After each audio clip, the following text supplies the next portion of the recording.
Et salut à tous, on se retrouve pour ce deuxième tutoriel. Je suis Raphaël, voilà, pour Cody.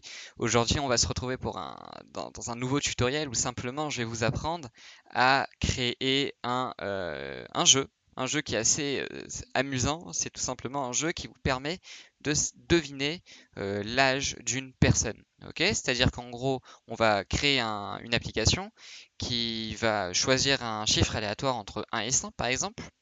Et on va voir le nombre de tentatives qu'on va faire afin de trouver le bon chiffre que notre logiciel aura pris aléatoire. Alors très bien, on va faire comme la dernière fois qu'on a fait la calculatrice.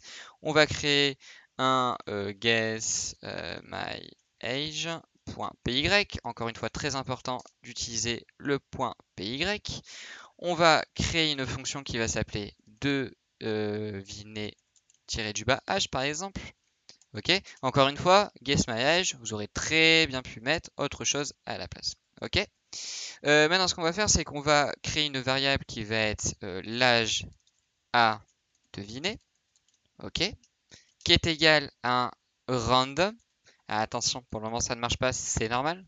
Random.rand int entre 1 et 100. Alors vous affolez pas, c'est normal que random ne fonctionne pas parce que justement on va avoir une nouvelle notion que nous n'avions pas vue dans la calculatrice, c'est les imports de libraries. Donc il existe ce qu'on appelle des imports.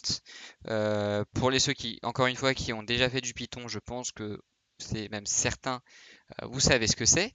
Mais pour les autres, voilà, pour vous expliquer, c'est simplement qu'en gros, on va dire à notre logiciel, utilise directement un code qui est déjà fait, où il y a des fonctions qui existent déjà. Et donc, par exemple, bah, là, j'ai importé l'extension qui s'appelle random, qui me permet, par exemple, bah, de prendre un chiffre aléatoire entre 1 et 100. Bah, pour le test, on va mettre entre 1 et 10, et vous pourrez, du coup, vous, de votre côté, mettre ce que vous souhaitez. Maintenant, on va mettre les tentatives. Donc de base, on est à la tentative 0. Parce que nous, ça serait cool ce qu'on fasse, c'est de voir combien de temps on va prendre du coup à trouver ce résultat. Ok. Maintenant, on va mettre aussi une variable, deviner. Alors on va l'utiliser tout simplement pour la mettre sur trou pour dire ça y est, on a déjà trouvé le résultat. Alors ça, c'est mes automatismes des autres langages. Le false, il faut bien mettre un F majuscule, sinon ça ne marche pas. Donc ici, on va mettre un petit print avec marqué deviner mon âge. Alors, est-ce qu'il me propose copilote? Non, il ne me propose pas. On va mettre entre 1 et 10 pour le moment. On changera, on mettra 1 et 100. Bon, on va mettre 1 et 10 pour le premier test. Ce qu'on va faire, c'est que tant que nous n'avons pas deviné la chose, on va à chaque fois rajouter une tentative. Ok? Et on va tout simplement écrire l'âge euh, qu'on va choisir. On va essayer de voir du coup si c'est la bonne chose. Et moi, je me suis trompé, j'ai mis égal plus, mais pas du tout, c'est un plus égal qu'il faut mettre. Mon clavier, c'est bon. Ok, mince, ça fait 2 fois que je fais la même erreur. Plus égal, on est bon. Ok, maintenant qu'on a fait ça, on a fait le plus égal. Ok, ensuite donc on a mis l'âge. Et c'est pareil, c'est les erreurs des autres langages, c'est qu'il faut bien mettre plus égal. Alors peut-être je peux faire plus plus. Ça marche pas en Python. Ok, c'est pas grave. On doit faire plus égal 1, pardon, excusez-moi. Vous devez donc créer une variable, enfin vous devez changer votre variable et simplement rajouter plus 1 à chaque fois. Donc on aurait pu faire aussi très facilement, faire est égal à tentative plus 1. Ok, mais bon, il y a des raccourcis qui permettent simplement de faire plus égal 1 pour rajouter 1 à chaque fois. Maintenant, on va mettre notre tentative. Maintenant, ce qu'on va faire, c'est qu'on va vérifier if âge est égal à l'âge deviné. Si c'est bien, alors, non, on va pas faire ça comme ça. On va même complexifier la chose.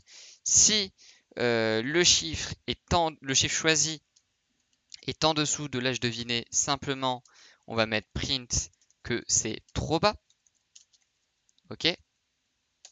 Else, if âge est supérieur, on va mettre trop haut. Et sinon, ça veut dire qu'on aura trouvé. Deviner est égal true. On va mettre bravo, votre âge, vous avez deviné mon âge en nombre de tentatives. Et on a mis le deviner sur true, on est bon. Et donc là, notre logiciel est terminé et prêt à être testé. Donc finalement, on va le remettre à 100 parce que c'est vrai que vu quand même, on dit trop bas, trop haut, donc ça nous aide quand même à chaque fois trouver. Donc maintenant, ce qu'on fait, c'est qu'on appelle notre fonction. D'accord? Voilà. Donc Donc maintenant, on met deviner âge ici en bas. Ok, donc maintenant, donc voilà, alors attendez, ce que je vais faire, c'est que je vais faire un petit clair pour que ça soit propre pour nous. Voilà, donc maintenant, on a bien deviné mon âge, le message d'ici. Donc ce que je vais faire, c'est que je vais mettre 50 par exemple. Il me dit que c'est trop, on va mettre 30, trop bas, donc on va mettre 35, trop bas.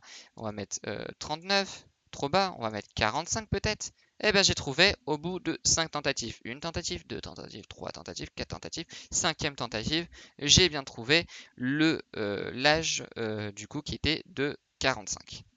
Voilà, en tout cas j'espère que ce tutoriel vous aura plu et donc je vous retrouve pour le 3e tutoriel. Au revoir.